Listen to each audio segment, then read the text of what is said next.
అనగనగా ధర్మం, సౌఖ్యం, సంపదలతో సుందరంగా కళకళలాడే కోసల రాజ్యం. ప్రకృతి సౌందర్యంతో నిండిన ఈ రాజ్యంలో ప్రజలు సుఖ సంతోషాలతో జీవించేవారు. ఆ రాజ్యాన్ని పాలించేవాడు మహాజ్ఞానవంతుడైన కోసల మహారాజు. ఆయనకు ఒకే ఒక కుమార్తె యువరాణి మయూరీదేవి. అందంలోనూ మేధస్సులోనూ అందరి హృదయాలను గెలుచుకున్న దేవకన్య లాంటి అమ్మాయి. కాలం గడుస్తూ వస్తుంది. మయూరీదేవికి ఇష్ట వయసు వచ్చింది. ఆమెకు తగిన వరుడిని చూసి వివాహం చేయాలని మహారాజు సంకల్పించాడు. ఆ విషయం తెలుసుకున్న మయూరీదేవి తండ్రి వద్దకు వచ్చి ఒక విచిత్రమైన కోరిక చెప్పింది. నేను మౌనవ్రతం తీసుకుంటాను. దాన్ని ఎవరు భంగం చేస్తారో వారినే వివాహం చేసుకుంటాను. అలా ఆమె మాటలు మానేసి రాజ్యంలోని కొలను దగ్గర గంభీరంగా తన మౌనవ్రతం ప్రారంభించింది యువరాణి. అటుగా వచ్చిన రాజు ఆమెను చూసి ఆశ్చర్యపోయాడు. ఆమె కోరికను గౌరవించి అంగీకరించిన మహారాజు దేశం నలుమూలల నుంచి అందగాళ్లు, శూరులు, ధైర్యవంతులు యువరాణి మౌనవ్రతాన్ని భంగం చేయడానికి రాజభవనానికి చేరుకున్నారు. ఆ రోజు నుండి ఆమె ఒక్క మాట కూడా మాట్లాడకుండా నిశ్శబ్దంగా ఉండసాగింది. దేశం నలుమూలల నుండి వచ్చిన వారిలో ఒక యువకుడు కవితలు చదివి మాట్లాడాలని ప్రయత్నించాడు గాని మయూరీదేవి ఒక్క మాట కూడా మాట్లాడలేదు.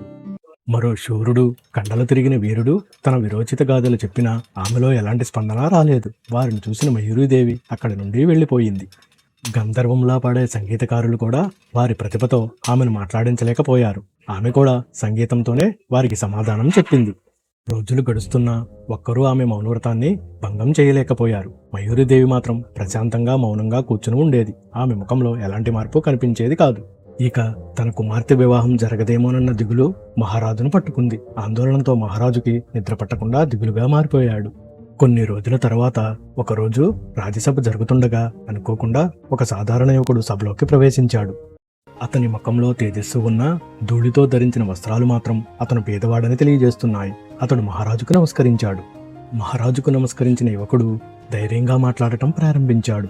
మహారాజా, యువరాణి మునిపే నన్ను వివాహం చేసుకున్నారు అని అతడు చెప్పడంతో సభ ఒక్కసారిగా షాక్ అయ్యింది. ఆ మాటలు విన్న మహారాజు కూడా ఆశ్చర్యంతో అతడిని చూశాడు. అప్పుడు మయూరీదేవి ఒక్కసారిగా లేచి ఇతనెవరో నాకు తెలియదు అని గట్టిగా అరిచింది.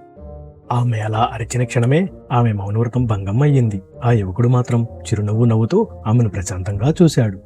అవును మహారాజా, నేను అబద్ధం చెప్పాను. అవును దేవి, నేను చెప్పింది అబద్ధమే. నా ఉద్దేశం ఆమె మౌనవ్రతాన్ని భంగం చేయడం మాత్రమే అన్నాడు. అలా చెప్పి అతడు తన మారువేషాన్ని తొలగించాడు. అది చూసిన రాజ్యసభలోని వారందరూ చాలా ఆశ్చర్యపోయారు. ఇదిగో అతడే అవంతి దేశపు యువరాజు చిత్రుడు వివేకవర్ధుడు అని అందరికీ తెలిసింది. వివేకవర్ధుడి సమర్థతకు రాజు నమస్కరిస్తూ ధన్యవాదాలు చెప్పాడు.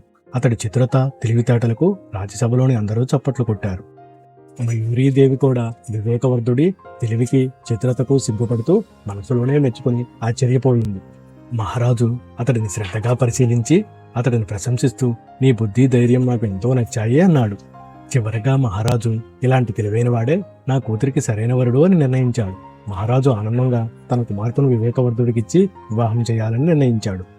మయూరీదేవి కూడా వివేకవర్ధుడిని వివాహం చేసుకోవడానికి సంతోషంగా రాజు నిర్ణయాన్ని అంగీకరించింది.